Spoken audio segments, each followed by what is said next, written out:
Futebol de Verdade com António Tadeia.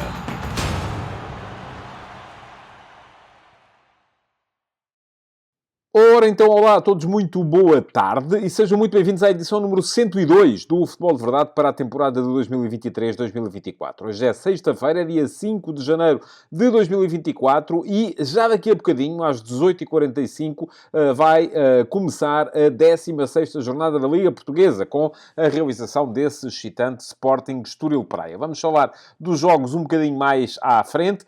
Para já, aquilo que tenho que vos dizer é que, apesar de ser sexta-feira, hoje não há live do Futebol de Verdade. E porquê é que não há? Perguntam vocês e eu respondo. Bom, não há por uma razão muito simples. O programa era ao 12h30, desde o início do ano de 2024 passou para as 6 da tarde e com o programa às 6 da tarde, se eu fosse fazer a live das 6 às 6h45, depois a emissão regular do Futebol de Verdade ia entrar em cima desse Sporting Estoril. E nós não queremos isso, pois não? Não queremos. Eu, pelo menos, não quero.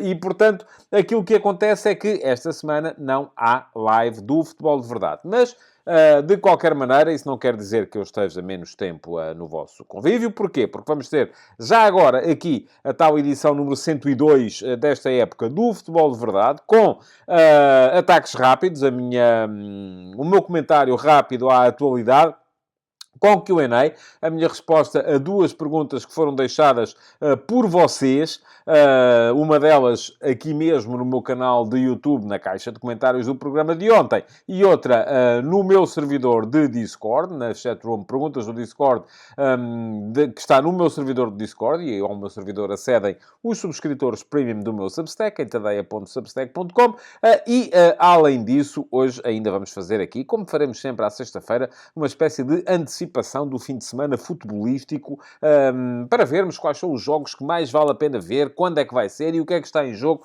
em cada um deles, com destaque naturalmente para os jogos da nossa Liga e para os jogos dos 4 candidatos ao título português. E, a propósito dos 4 candidatos, não se esqueçam que os subscritores premium do meu Substack, em tadeia.substack.com, vão receber já hoje à noite as 2 edições do Futebol de Verdade Flash relativas aos jogos de hoje. Ao Sporting Estoril Praia, que começa às 18h45, e ao Boa Vista Futebol Clube do Porto, que começa às 20h45. Portanto, ao final da noite, quando acabarem os 2 jogos, eu imediatamente vou ver os 2 jogos de seguida e, portanto, não consigo estar a gravar um Futebol de Verdade Flash enquanto estou a ver outro jogo.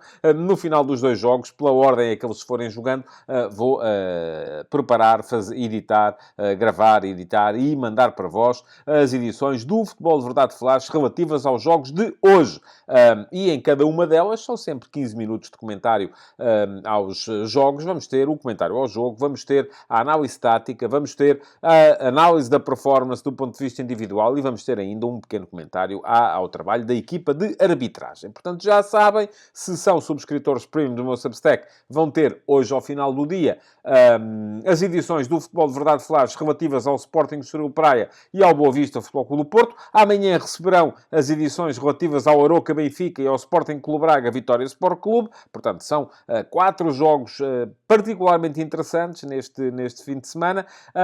Se não são subscritores premium do meu Substack, pois muito bem, terão que esperar por segunda-feira, porque na edição regular do Futebol de Verdade, estas edições do Flash vão ser incluídas, levando o Futebol de Verdade de segunda-feira para cima de 1 hora de duração. Bom, para já, aquilo que tenho que vos lembrar é que se quiserem ainda receber as edições do Flash desta jornada, ainda vão muito a tempo, é só fazerem a tal subscrição premium do meu Substack. São 5€ por mês, que pagam, ou 50€ por ano, se quiserem comprometer-se durante mais tempo com o meu jornalismo, e podem fazer a subscrição aqui. Lá está, no link que eu aqui vos deixo. Vamos embora, no entanto, porque há ataques rápidos e há Q&A para pontuar a edição de hoje do Futebol de Verdade. Futebol de Verdade com António Tadeia.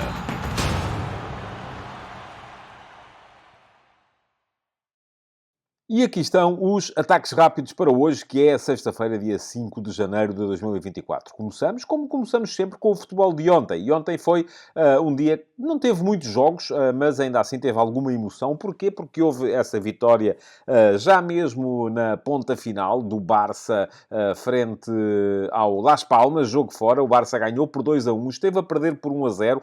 João Cancelo lesionou-se, já se soube hoje que teve um problema no ligamento lateral do joelho e, portanto, isto é coisa, enfim, se bem percebo, será coisa para um mês de ausência, se calhar um bocadinho menos, porque já se sabe que na altíssima competição os prazos podem sempre ser ligeiramente abreviados, mas o Barça não fez um bom jogo, não esteve bem, a primeira parte foi sofrível, esteve a perder com um gol do Munir, curiosamente um ex-jogador do Barcelona, deu a volta no segundo tempo e ganhou apenas com um gol de penalti mesmo nos descontos. Já em período de compensações, marcou Ilkay Gundogan, que foi também quem sofreu a falta quando se preparava para fazer a recarga, um primeiro remate de João Félix. Félix começou, tal como vos disse aqui ontem, que provavelmente iria acontecer do banco, mas entrou na segunda parte, da mesma forma que entrou também o brasileiro Vitor Roque, que se estreou ontem pelo Barça, apesar de só ter sido formalmente apresentado hoje de manhã. Portanto, aqui as coisas foram um bocadinho invertidas.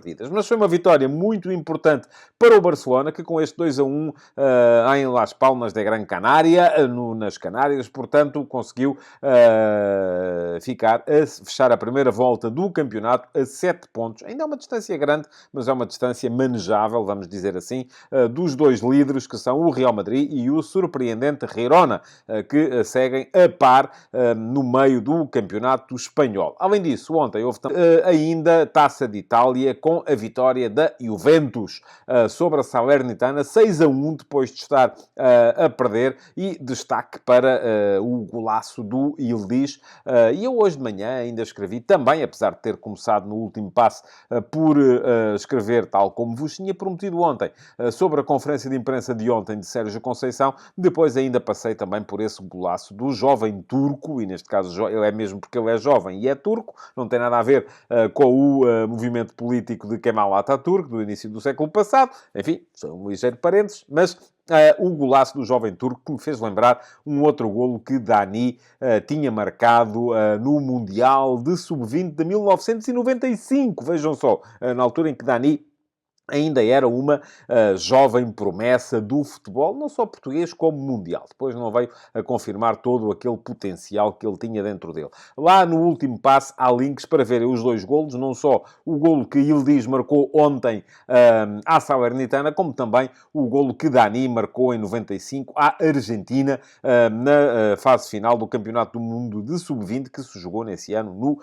Qatar. Fica aqui o link para poderem ler o último passo de hoje, e já sabem também que o último passo é gratuito. Toda a gente pode ler, quer sejam subscritores premium, quer sejam subscritores gratuitos, quer não sejam de todos subscritores. Basta que sigam aquele link que eu deixei ali atrás e vão lá parar. Depois é só lerem e aproveitarem. Se quiserem aproveitar para fazer a subscrição, nem que seja gratuita, são sempre bem-vindos, porque assim garantem que passam a receber sempre no vosso e-mail aquilo que eu vou produzindo. Bom, arrumado o futebol de ontem, vamos ao futebol do fim de semana, porque temos 3 dias pela frente e, aliás, este é o tema fundamental do futebol de verdade de hoje, porque me parece que vamos ter uma jornada particularmente complicada para os 4 da frente. Posso estar enganado.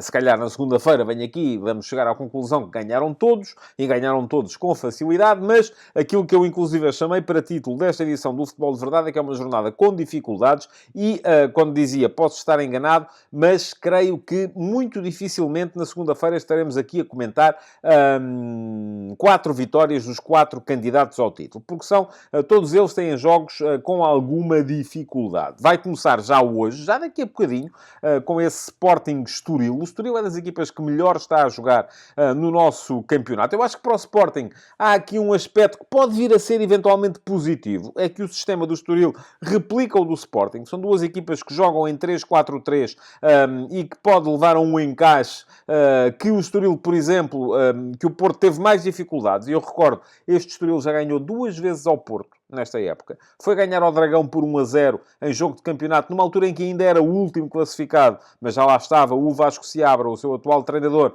e depois voltou a ganhar em casa por 3-1 aqui em jogo da Taça da Liga, e o Porto teve sempre algumas dificuldades para encaixar no 3-4-3 do Estoril. Ora, contra o Sporting o encaixe é natural e será o Sporting a tentar até, inclusive, certamente, provocar o desencaixe porque com a tal inclinação, e aliás é curioso que ainda ontem o Ruben Amorim, na conferência de imprensa, não tenha querido dar quaisquer pistas relativamente aos jogadores que vai utilizar no seu trio de centrais. Porquê? Porque tem ausências, nomeadamente não há Diomande, que já foi para a seleção da Costa do Marfim, não há Coates, que ainda está lesionado, não há Santos Justo, que está lesionado, e portanto, não havendo destes três, haverá basicamente 4 possibilidades para jogar.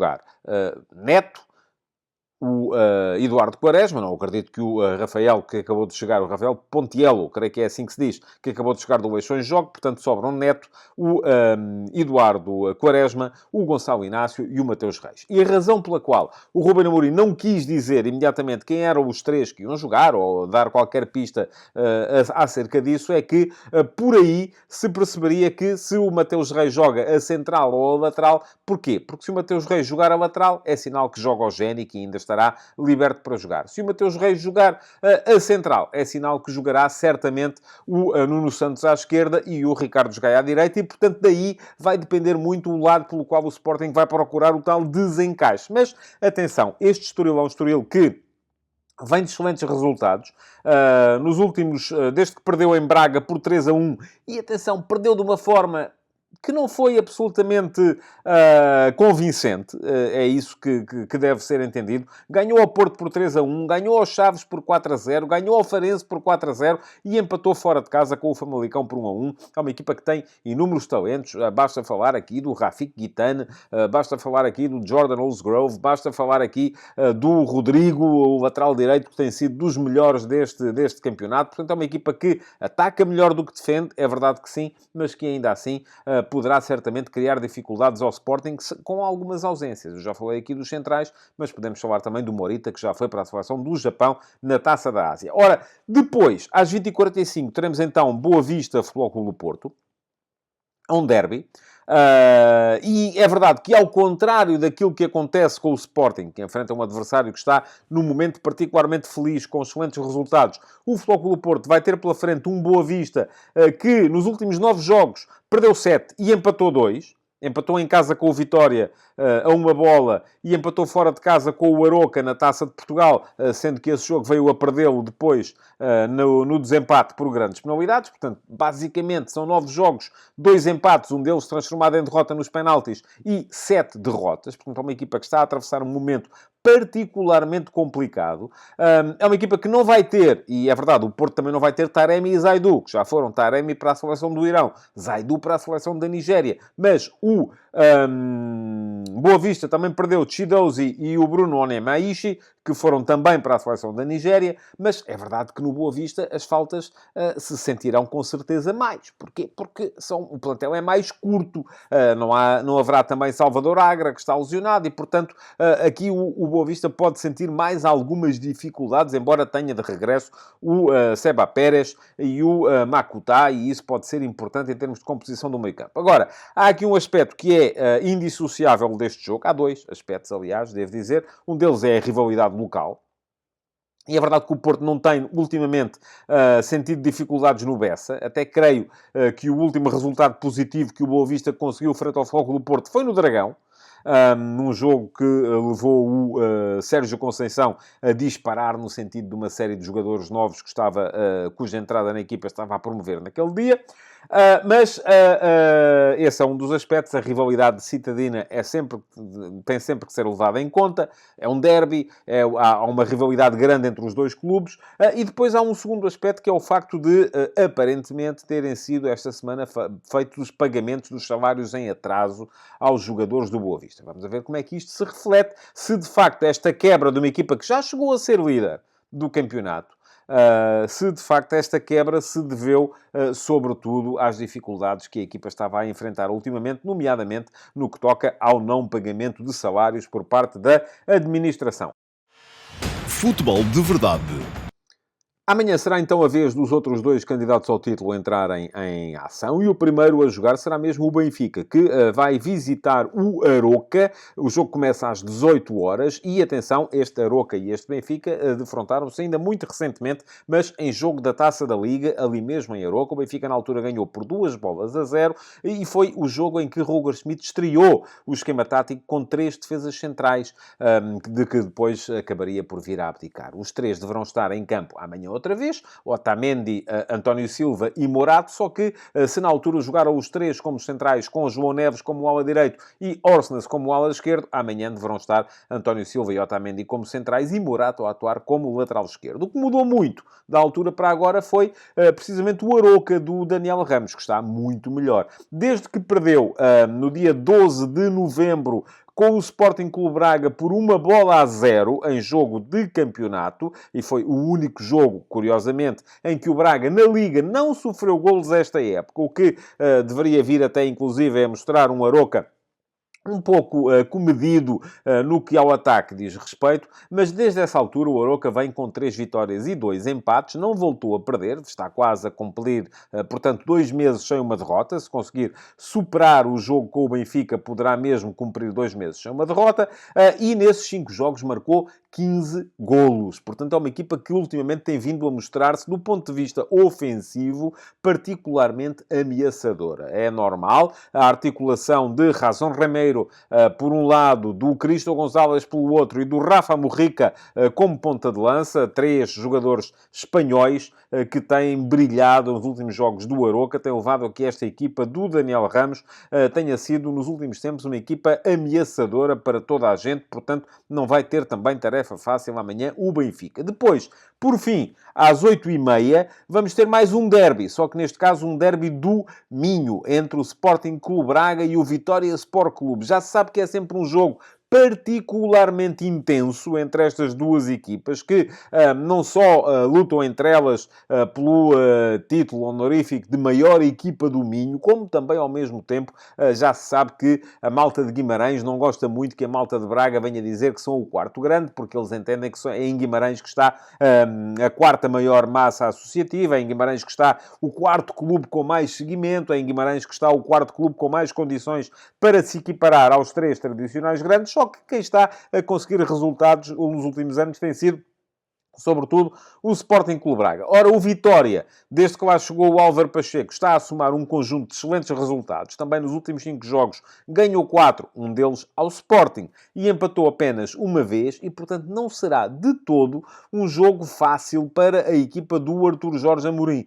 que ainda por cima vai ter, a meio da próxima semana, e isto vale também para o Benfica, esse confronto da Taça de Portugal com o Benfica, e, portanto, com certeza estará já um bocadinho a pensar, um bocadinho aqui, um bocadinho acolá. Só que, lá está, estes 2 jogos são tão complicados, tanto o Aroca-Benfica como o Braga-Vitória, que nenhum dos 2 poderá entrar em campo a pensar em poupar-se e a pensar naquilo que vai ser o confronto de meio da semana. Portanto, volto a dizer, são 4 jogos particularmente complicados para os 4 candidatos ao título e, ou muito me engano, não estaremos aqui na segunda-feira a comentar 4 vitórias. Alguém seguramente perderá pontos, vamos a ver quem, sendo que o campeonato começa a decidir-se nestes pequenos passos. Neste mês de janeiro e no mês de fevereiro serão muito importantes. Mas olhemos também lá para fora, e este é um fim de semana marcado pela realização de jogos das taças, à Taça de Inglaterra, à Taça de França, à Taça do Rei em Espanha. Portanto, não havendo tanto campeonato, não há assim tantos confrontos de alto nível ou de topo de cartaz. Ainda assim, atenção amanhã para um Sunderland Newcastle United. É um derby também, um jogo de uma rivalidade absurda entre as duas equipas.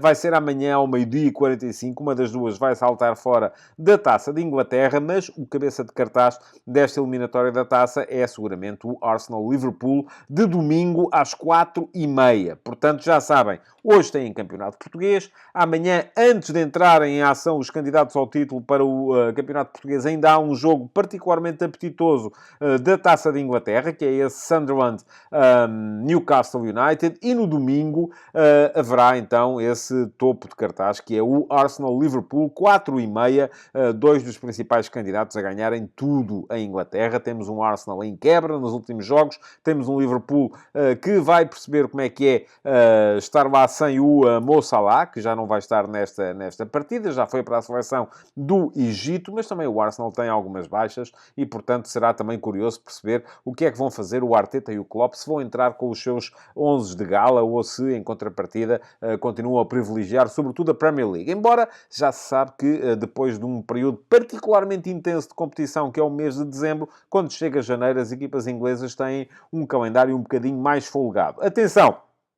Antes desse Arsenal-Liverpool, ainda pode entreter-se com um interessantíssimo Racing Lens-Monaco, sétimo contra terceiro do campeonato de França, embora em jogo da taça. Vai ser à 1h30 da tarde. E o dia, ou a noite, se quiserem, se não estiver interessado em dar muita atenção ao Braga-Vitória, que é um jogo particularmente interessante, mas também tem à mesma hora um jogo muito competitivo, seguramente, da Série A italiana, que é o Roma-Atalanta. Não é bem à mesma hora, é um bocado antes. Dá para ver a primeira parte do Roma-Atalanta, que começa às 19h45, ali entre o final do Aroca-Benfica e o início do Braga-Vitória. Mas um jogo muito importante para a equipa de José Mourinho contra o Atalanta de Gasperini.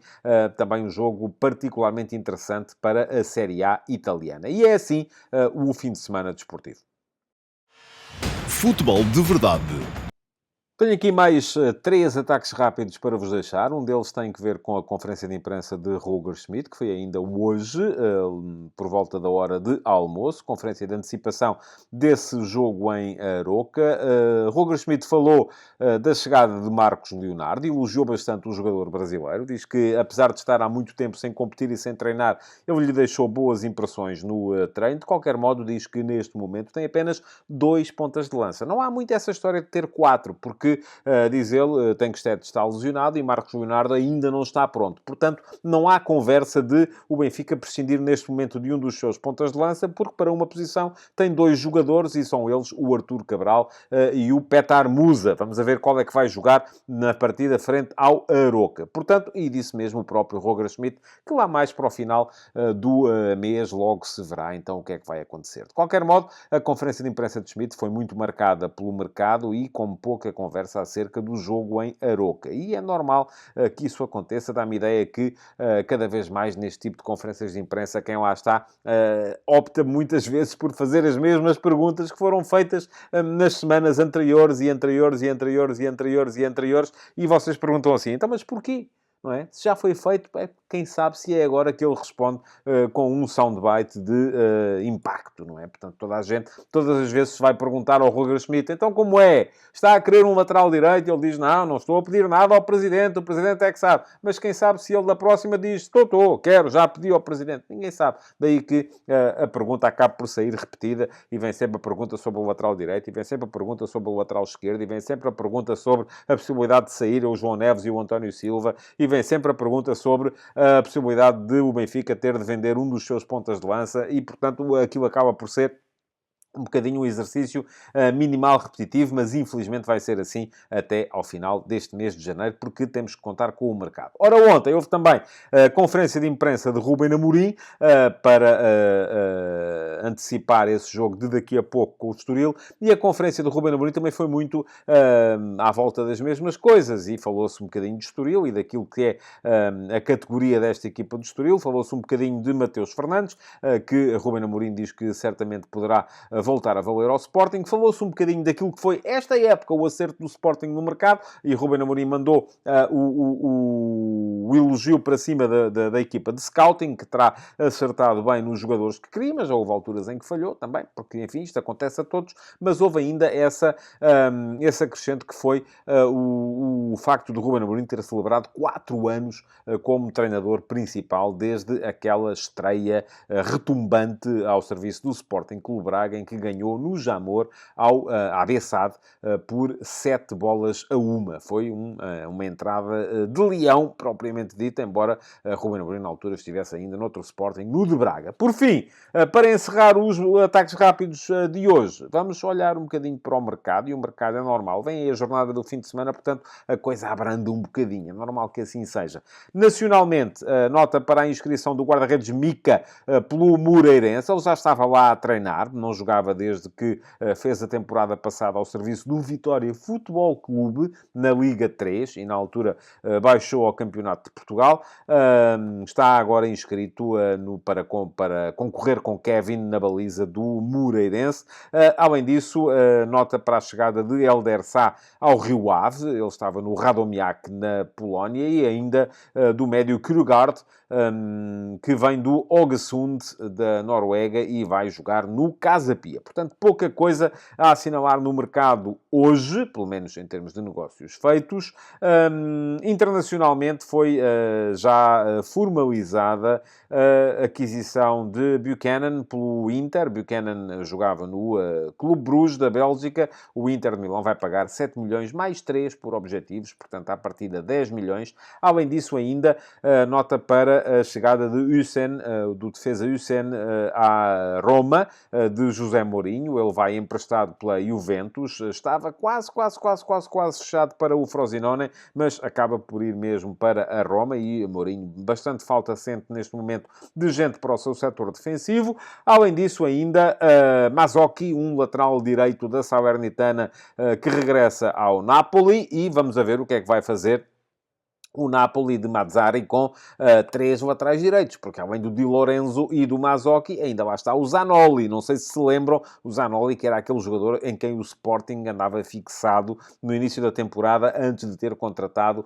o Ivan Fresneda para lateral direito. Portanto, a partir daqui, Walter Mazzarri vai ter 3 jogadores para aquela posição, sendo que quem joga é sempre o Di Lorenzo, internacional italiano e capitão de equipa do Nápoles. Por fim, nota ainda para a formalização, e já ontem se esperava que viesse a acontecer, do empréstimo do defesa central francês Kerrer pelo West Ham ao Monaco, sendo que é um empréstimo que vai com opção de compra obrigatória de 11 milhões de euros no final da temporada. Portanto, mais um negócio em perspectiva. Fala-se muito hoje de outra coisa, mas ainda não está completa, ainda não estão completadas as negociações, que é a possibilidade do Bayern vir a contratar o antigo defesa central e médio defensivo do Sporting, mas não é João Palhinha, é Eric Dier.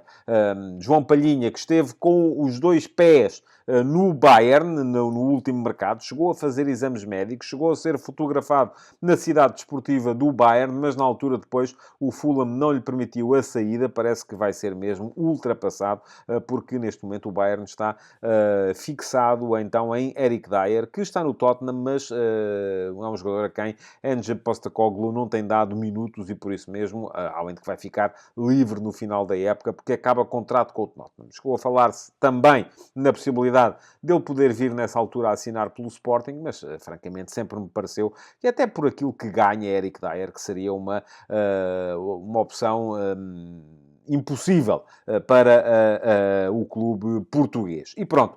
Voltaremos com mais ataques rápidos na segunda-feira, já sabem, e na segunda-feira para revermos tudo aquilo que foi o futebol do fim de semana, mas para já, antes de acabar o Futebol de Verdade de hoje, ainda teremos o Q&A. Futebol de Verdade, com António Tadeia.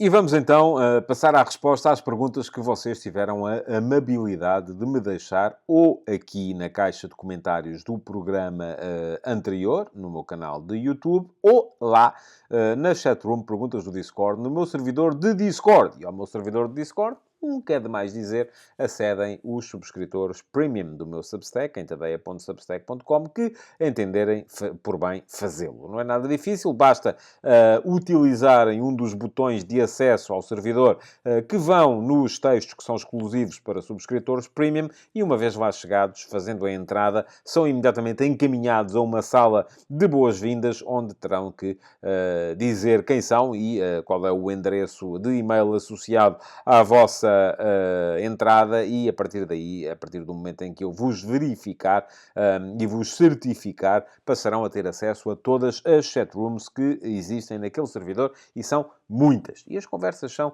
interessantes. Só uma delas é que tem a tal possibilidade de deixar perguntas aqui para serem respondidas no Futebol de Verdade. Bom, mas vamos lá. A primeira pergunta é sempre a pergunta que vem do meu canal de YouTube e não quero mais dizer-vos também que, ou pedir-vos que deixem o vosso like na emissão de hoje e que, além disso, deixem comentários. Se não for para deixar perguntas, eu prefiro que deixem perguntas. Deixem pelo menos um boa tarde, um olá, um seja o que for, um ponto final. Há mesmo que eu chegue lá e meta um ponto final. Porquê? Porque um comentário é sempre algo que valoriza o programa em termos de algoritmo. E estamos aqui nesta guerra para tentar que o futebol de verdade, que a comunidade em torno do futebol de verdade cresça, porque se assim não for, até ao final desta época, é bem possível que o programa deixe de ser realizado. Vamos lá.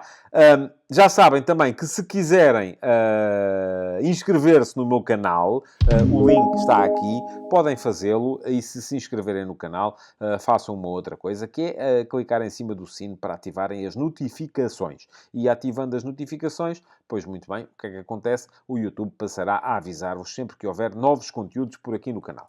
A primeira pergunta de hoje, e temos que ser rápidos, porque não tarda, está aí a começar o Sporting Estoril Praia.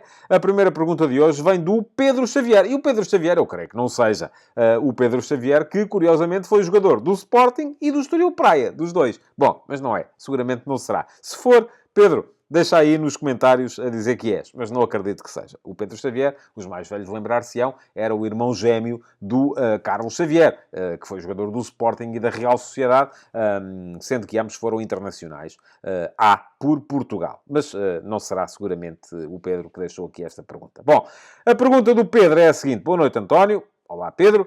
Primeiro que tudo, queria dar os parabéns pela clara melhoria do programa desde as últimas mudanças. Muito obrigado, Pedro. Em segundo lugar, gostava de deixar a questão. Se acha que o Ruben Amorim realmente é um treinador que aposta na formação ou se foi algo que apenas fez na primeira época. Muito obrigado e continuação de bom trabalho. Pedro, muito obrigado eu pela pergunta.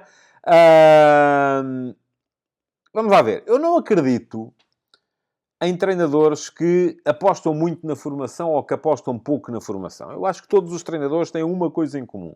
Apostam naqueles jogadores que eles estão convencidos que são aqueles com quem mais depressa podem ganhar. Agora, depois há treinadores que têm uma capacidade extraordinária para convencer as administrações a dar-lhes sempre mais e mais e mais e mais e mais e mais e mais e mais e mais jogadores. E aqueles que ou não têm essa capacidade ou não são a favor dessa ideia. Eu acho que quando o Ruben Amorim apostou bastante, conforme diz o Pedro, na formação, eu não sei se quando diz primeira época, se está aqui a falar da primeira meia época, em que o Sporting acabou o campeonato em quarto lugar, mas já vinha tudo muito mal encaminhado, ou se da primeira época inteira, em que o Sporting foi campeão, e nesse ano, de facto, o Sporting tinha o Nuno Mendes, tinha o Gonçalo Inácio, tinha o Tiago Tomás, que depois, a partir de meio da época, foi perdendo alguma preponderância com a chegada do Paulinho. Assim, de repente, enfim, o João Palhinha já não era propriamente um jogador da formação. Era um jogador que tinha passado já na Primeira Liga. Tinha sido, do meu ponto de vista, o melhor médio defensivo da Liga anterior ao serviço do Sporting Clube Braga. O guarda-redes era o Adam, não era propriamente um guarda-redes da formação. O Pedro Porro tinha sido contratado fora. O Coates lá estava. Havia o Fedal, havia o Luís Neto, que a partir de determinada altura passou a jogar, de facto, o Gonçalo Inácio. O meio-campo era formado pelo João Palhinha, estava lá também, depois mais à frente, o Pedro Gonçalves, que não era formação, o Nuno Santos, que não era formação, estava o Tiago Tomás, de facto, mas não me parece que fosse, enfim, apareceu mais até na segunda época o Mateus Nunes do que na primeira, porque na primeira época ele era quase sempre suplente do João Mário. O João Mário também era da formação, mas também já tinha estado no Inter de Milão, portanto não era já propriamente uma aposta na formação. Aquilo que eu acho é que o Sporting, nesse ano, tinha ali uma série de jogadores em condições para poder apostar. E estamos aqui a falar, basicamente, de Nuno Mendes. E estamos a ver, Nuno Mendes foi para o Paris Saint-Germain. João Palhinha foi para o Fulham. Gonçalo Inácio, que ainda está no Sporting. Tiago Tomás, que está este ano no Wolfsburgo. E basicamente foram estes 4. Não houve assim muito mais. Agora, o Pedro pode olhar para isto, e o facto deste ano o Sporting estar a jogar até com menos gente diretamente vinda da formação. O Gonçalo Inácio também já não pode ser visto como um jogador, uma aposta na formação, porque já vai na 3ª ou 4ª época como sénior a jogar consolidadamente na equipa do Sporting. Mas pode olhar para isto de duas maneiras. Uma delas pá, que chatice, o Ruben Amorim deixou de apostar na formação. Outra delas pá, que bom, o Ruben Amorim passou a ter jogadores no plantel que lhe permitem olhar para a competição de uma outra forma. E eu acho que é assim que os treinadores todos olham. O projeto do Sporting passa muito, e eu já escrevi isto algumas vezes, por uma coisa a que eu chamo a gestão da escassez. Porquê? Porque o Sporting tem um plantel curto, e ainda agora se está a ver, porque não há Morita e basicamente só há 2 médios, que são o Yulman e o Daniel Bragança. E depois há o Dário Essugo, que poderá eventualmente jogar ou não. Vamos a ver se está preparado ou não está. O Mateus Fernandes podia ter ficado no Sporting, mas ia ter poucos minutos. E foi da preferência do Ruben Amorim mandá-lo para o Estoril. E ele hoje não pode jogar porque é emprestado. Precisamente para ele poder crescer em competição. Porque se ficasse ali, ia ter pouco tempo de competição. Se calhar ia jogar nesta altura em que o Sporting está sem o Morita, mas se calhar no resto do ano jogava menos, e jogando menos não crescia tanto, e não crescendo tanto não estaria na próxima época tão preparado. E diz-me assim o Pedro, mas o que era bom era ele jogar à mesma. Está bem, mas então, e o Sporting está preparado para isso? Para, de repente, estar sempre a jogar com os miúdos? Até o próprio Ajax. Aquilo funciona por ciclos. Vem um ciclo, entre os miúdos da formação, corre mal. Este ano está a correr miseravelmente. Depois eles crescem e chegam a uma altura em que começam a conseguir resultados. E depois saem todos, é tudo vendido e vem outro ciclo. Ora, em Portugal a coisa não é gerida assim. Em Portugal a coisa vai sendo... E eu acho que nós gerimos melhor do que eles. Nesse aspecto, os portugueses gerem isto melhor do que os holandeses. Até porque depois fazem mais dinheiro nas vendas. Também um bocado por causa disso. E... de forma geral, têm melhores resultados nas competições europeias, embora os Países Baixos tenham superado Portugal no ranking, mas isso tem muito que ver com a participação das equipas neerlandesas na Liga Conferência e na Liga Europa. Porque se olharmos só para os clubes de topo na Liga dos Campeões, têm estado melhor os portugueses do que os neerlandeses. Mas isto é uma conversa à parte. Aquilo que me parece a mim é que o Sporting tem um projeto que é muito sustentado em cima desta gestão de escassez, em que há pouca gente para as posições, precisamente para toda a gente poder ter uma esperança de jogar e de crescer. E aquilo que me parece a mim também é que nem todos os anos saem da formação jogadores da qualidade do Nuno Mendes, jogadores da qualidade do Gonçalo Inácio, jogadores da qualidade até do Daniel Bragança, que andou depois aí também emprestado, e já jogou também no Estoril, por exemplo, jogadores da qualidade do Mateus Nunes. Isso nem sempre é possível. E quando não é possível, qual é o melhor caminho? É metê-los a jogar à mesma, mesmo sabendo que era melhor para o Sporting, em vez de ter mandado vir o Gyökeres, estar a jogar o Rodrigo Ribeiro ou o Chermiti? Eu acho que não. Não é? É fácil de argumentar que não. Portanto, e o que é que o Ruben Amorim, se fosse um treinador que apostava na formação, devia fazer? Não, eu não quero o Gyökeres, eu quero é apostar no Chermiti. Eu não quero vamos imaginar, o Yulman. Eu quero é apostar no Dário Essugo. Mas depois também cabe ao treinador perceber duas coisas. A primeira é se o jogador está preparado para isso. E a segunda é se, com esses jogadores, qual é que é a melhor maneira deles crescerem. Se é irem passar um aninho ali, emprestados, e depois voltarem, já mais bem preparados. Ou se é ficarem no plantel, eventualmente já com condições para jogar, mas sendo segundas opções. Porque, volto a dizer-lhe, eu não acredito nessa ideia dos treinadores. Este aposta muito na formação. Aquele, e o Jorge Jesus, por exemplo, tem esse crucifixo em cima. e tratando-se de Jesus, não há se calhar expressão melhor, que é, ele não aposta na formação, porque está ainda marcado por aquela frase que ele disse na altura em que era treinador do Benfica, de que os jogadores da equipa B tinham que nascer 10 vezes, ou que era para poderem jogar na equipa principal. E na altura isso motivou a resposta do Bernardo Silva a contestar aquilo que tinha dito o Jorge Jesus. O Jorge Jesus, se ele achar que mais depressa ganha com jogadores da formação do que com jogadores contratados, ele vai jogar com os da formação. E todos os treinadores pensam assim. Eles jogam com os jogadores que lhes dão mais possibilidades de ganhar. Sejam eles da formação, tenham eles 18 anos ou 35. O Sérgio Conceição não deixa de apostar menos na formação porque joga com o Pep. Possivelmente achará que o Gabriel Braz, que lá está também defesa central da Seleção Nacional de Sub-19, que está na equipa B do Porto, não estará à altura ainda de poder jogar na equipa principal. O Roger Schmidt não aposta mais ou menos na formação porque meteu a jogar o João Neves e o António Silva. Curiosamente, também só apareceram a jogar quando faltaram os titulares porque estavam lesionados. Eu lembro-me sempre, por exemplo, dos processos de afirmação do Oblak e do Ederson na baliza do Benfica. Apareceram a jogar na equipa principal quando os dois que estavam porque eles ambos eram terceiros guarda-redes, quando os dois que estavam à frente deles se lesionaram. Foi um azar dos diabos. Por acaso correu bem. Mas imaginem, outros terá havido. Por exemplo, o Bruno Varela, guarda-redes do Vitória Sport Clube neste momento, chegou a fazer meia época como titular do Benfica. Era um guarda-redes da formação e não correu bem. O Sporting teve casos. O Rui Patrício correu bem. O Luís Maximiano não correu bem.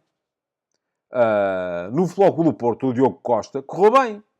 Mas, se calhar, outros terá havido em que não correu bem. E, portanto, isto também depende muito dos jogadores, mas também temos que tirar um bocadinho da ideia, da cabeça, essa ideia de que é preciso apostar na formação, quer a formação justifique, quer não justifique. Não, não. A primeira coisa que tem que acontecer é a formação justificar a aposta.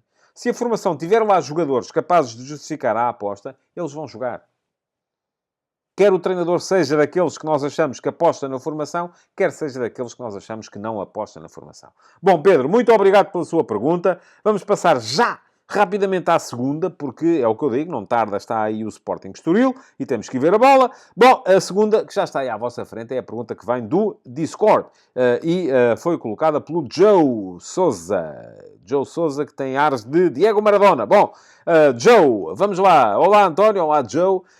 E pergunta ao Joe o seguinte: Kylian Mbappé, um dos grandes craques do futebol mundial, está desde 1 de janeiro livre para assinar pelo clube que bem entender.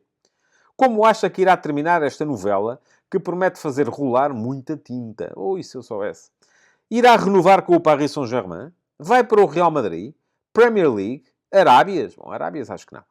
Atendendo aos atributos do jogador francês, em que clube acredita que Mbappé poderia potencializar ainda mais o seu futebol, de modo a poder chegar a um nível de excelência, quiçá semelhante a Messi ou Cristiano Ronaldo?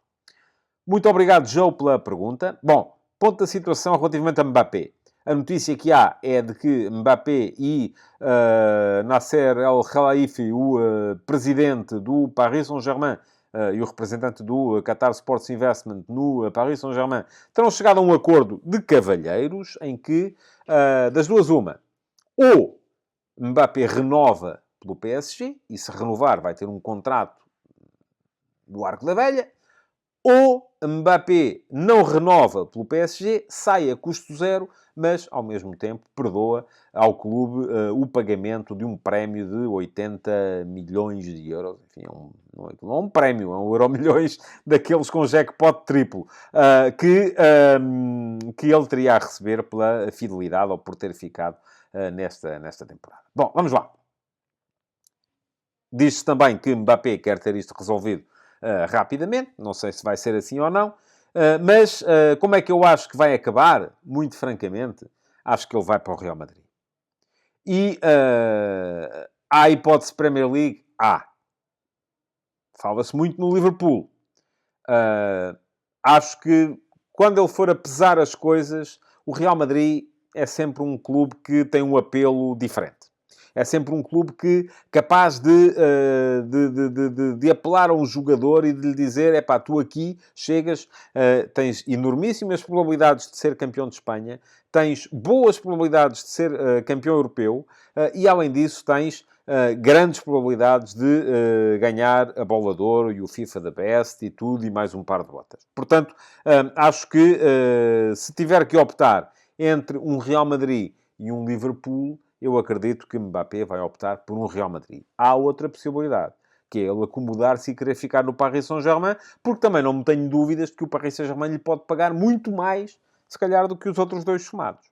Agora, é também a questão de ele fazer contas à vida e perceber a idade que já tem e quando é que é a altura de começar a ganhar coisas. Porque isto de ser campeão de França, enfim, é muito giro, mas não chega. É preciso ganhar coisas mais acima. E no PSG não me parece que seja ainda este ano que isso vai ser possível. Posso ter que vir a engolir estas palavras. Vamos ver lá mais para o final da época. Depois, Arábias, acho que não. Enfim, seria o fim do mundo. Não acredito que Mbappé possa ir para a Arábia Saudita neste momento da sua carreira. Aliás, se fosse para acontecer, até podia ter acontecido esta época, porque chegou a haver uma proposta, ele é que nem sequer quis ouvir falar dela. E, atenção, era a maneira do PSG também sair por cima da coisa, porque teria conseguido transferi-lo, quando ele agora, a perspectiva que é dele sair a custo zero. E agora, pergunta ainda o João, atendendo aos atributos do jogador, em que clube é que eu acho que ele poderia potencializar mais o seu futebol? Já respondi também antes, Real Madrid. Acho que para Mbappé, a não ser que não haja dinheiro, e a não ser que Florentino, de repente, vá para sacar do as de trunfo e só lá tem um duque de outro naipe qualquer, a melhor opção para Mbappé será sempre Real Madrid. Agora, vamos ter que esperar para perceber se, de facto, há, da parte do Real Madrid, as condições para poder